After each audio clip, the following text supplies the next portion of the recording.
안녕하세요. 코인우먼입니다. 편안한 일요일 오후 보내고 계시나요?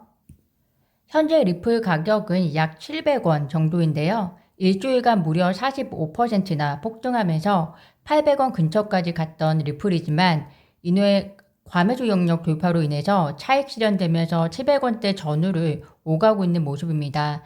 다시 리플이 2차 급등을 준비하기 위해서 힘을 모으고 또 가격 따지기를 하고 있는 모습으로 보이는데요. 이번 주에도 또 다른 리플 랠리를 기대해 봅니다. 동남아시아 최대 은행 DBS가 DBS 디지뱅크를 통한 자체적인 암호화폐 거래를 출시했다고 발표했습니다. 기존에는 암호화폐 거래가 기업, 기관 투자자, 패밀리 오피스, 은행의 사적 자산 관리 고객으로 제한해서 리플 XRP, 비트코인, 비트코인 캐시, 이더리움 4개 암호화폐의 거래를 지원하고 있었다고 하는데요. 앞으로는 적격 고객으로 판명이 되면 DBS 디지털 거래소에서 리플 XRP를 편리하게 거래할 수 있다고 합니다. 동남아시아 최대 은행에서 이제 더 많은 투자자들 대상으로 알트코인 대장주 역할을 하고 있는 리플 XRP의 모습을 짧게 소개해 드렸고요. 오늘은 메인 내용으로 SEC 의장 게리 겐실러에 대해서 확인되지 않았으나 불편한 의구심이 드는 행위를 폭로하는 기사가 있어 공유 드리려고 합니다. 리플과의 소송과 직접적인 연관은 없으나 그래도 리플과 SEC 소송에 있어서 이해관계를 좀 더 폭넓게 보시는 데 도움이 되실까 공유드리오니 흥미롭게 들어주시면 좋을 것 같습니다. 해당 기사는 몇 가지 의구심을 이야기하고 있는데요. 우선 게리 겐실러와 골드만삭스 관계에 대한 의구심으로부터 내용을 시작합니다. 게리 겐실러가 2009년에서 2014년 상품선물거래위원회 CFTC 위원장이었던 것은 아실 겁니다. 2009년 게리 겐실러가 CFTC 위원장 직위에 있을 때 골드만삭스로부터 2022년부터 연금을 지급을 받을 예정이라고 밝혔었는데요. 당시 그는 확정급여 제도로 연간 6,700달러를 받을 거라고 말했었습니다. 그러다가 게리 겐실러는 2020년에 골드만삭스로부터 받는 연금과 시기와 관련해서 71세부터 연간 11,720달러를 받을 것으로 기대한다고 새롭게 밝혔는데요. 게리 겐실러가 1957년생이니까 현재 그의 나이는 약 65세일 텐데요. 원래대로라면 올해부터 연간 6,700달러를 받아야 하는데 6년 뒤인 71세부터 11,720달러를 받기로 했다는 겁니다. 2009년 발표 당시에 확정급여 제도로 받는다고 했는데 갑자기 무슨 일이 있었던 것인지 모르나 2020년에 골드만삭스로부터의 그 연금 플랜을 변경해서 발표를 한 건데요. 단지 6년을 늦추는데 연금 금액은 약 2배로 뛰었습니다.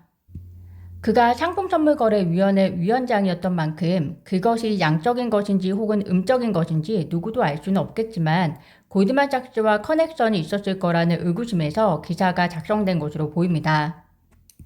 게리 겐실러는 특히 골드만삭스에서 약 18년간 합병과 재무 관련 업무를 담당했었기 때문에 골드만삭스의 생리를 그 누구보다도 잘 활용할 수 있었을 거라는 생각이 듭니다.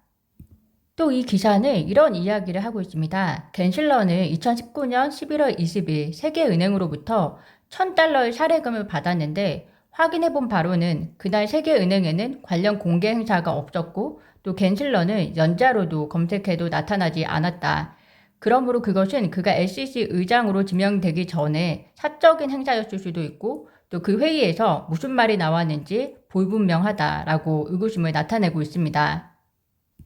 현재 리플과 SEC 소송에 있어 힘먼의 역할을 게리 겐실러도 하고 있었던 것이 아닌가라는 생각이 드는 구절인데요. 또한 겐실러는 5천만 달러에서 1억 달러 사이에 투자를 하고 있는데 거의 대부분이 주식에 투자하고 있다고 합니다. 잘 아시겠지만 겐실러는 MIT 교수로서 활동하면서 블록체인과 비트코인 혁신에 대한 책도 썼는데요. 그럼에도 불구하고 비트코인이나 다른 어떤 암호화폐도 사지 않았다고 합니다. 이에 대해서 겐실러는 주식시장의 거의 모든 순자산을 보유하고 있기 때문에 주식시장의 가치를 높이는 것을 자신의 급선무로 삼고 있지만 암호화폐에 대해서는 어떤 지분도 없기 때문에 그의 행동으로 인해서 암호화폐 시장이 무너지든 그렇지 않든 상관하지 않는다라고 평가하고 있습니다. 그래서 리플과 말도 안 되게 가혹한 소송을 끌고 가고 있는 것이라고 보이고요. 만약 본인이 리플이 아니더라도 알트코인을 보유하고 있었다면 이렇게까지는 하지 않았다라는 생각이 듭니다. 또한 그는 SEC 의장이 되기 전까지 스테이블 코인이 중앙은행에 경쟁을 제공할 수 있다라고 말했다가 이제는 스테이블 코인을 포커칩이라고 표현을 하고 있는데요. 즉, 이 기사에서 해당 부분을 통해 이야기하고자 하는 것은 결국에는 그도 개인의 이익과 본인의 위치에 따라서 수시로 말을 변하고 있다라는 것을 이야기하는 겁니다. 즉, 본인이 대부분 주식시장에 투자를 하고 있기 때문에 암호화폐에 대한 불확실한 규제와 집행으로 인해서 생겨나는 피해는 전혀 상관하지 않는다는 이야기며 SEC 위원장이 되니 스테이블 코인을 포커칩에 비유하고 있다는 건데요. 현재 게리 겐실러의 기본 자산에 대한 충분한 정보가 공개되지 않은 상황에서 2020년에 공개된 자산 내용에는 S&P 500, 유럽 지수, 머니마켓 펀드와 같은 수많은 지수 외에 테슬라만 특정 주식으로 언급되어 있다고 합니다.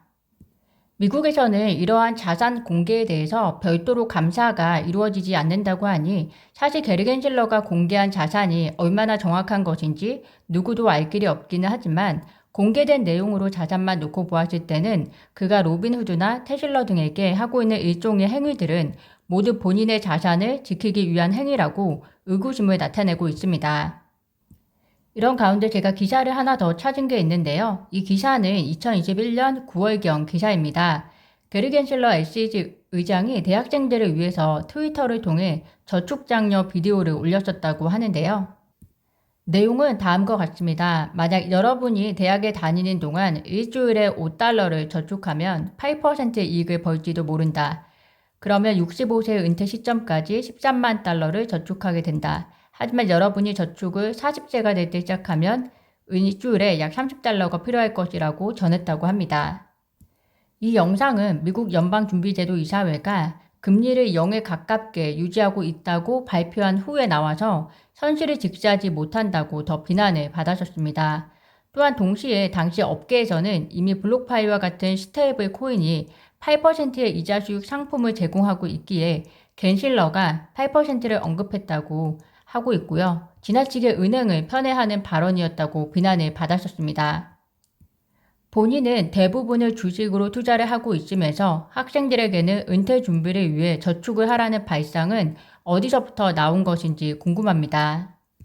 이렇게 보면 리플 소송에 있어 힘먼 자료는 왜 끝까지 공개하지 않고자 하는지, 어떻게 보면 힘먼으로 인해서 SEC의 규제 기관의 신뢰성이 무너지는 것에 두려워하는 것이 아니라 게리 겐실러가 두려워하고 있는 것은 설사 본인은 암호화폐와 관계는 없으나 다른 얽혀져 있는 개인적인 무엇인가가 깨끗하지 않은 것이 있나 그저 추측을 해봅니다. 오늘은 일요일이라 한 번쯤 생각해 보시면 좋을 만한 기사를 공유 드렸는데요. 게리 겐실러에 대한 기사는 어디까지나 시장의 의구심이지만 한편으로 이런 기사들이 저희가 리플과 SEC 소송을 바라볼 때 혹은 여러 암호화폐 시장에서 일어나는 일들에 대한 이해관계를 바라볼 때 그래도 다양한 폭의 생각을 할 수 있도록 도움이 되지 않을까 생각이 들어 준비해 보았습니다. 오늘도 영상 시청해 주셔서 진심으로 감사합니다. 남은 주말도 마무리 잘 하시고요. 편안한 마음으로 월요일 맞이하시기를 진심으로 바랍니다. 구독과 좋아요, 알림 설정은 코인 음원에게 큰 힘이 됩니다. 감사합니다.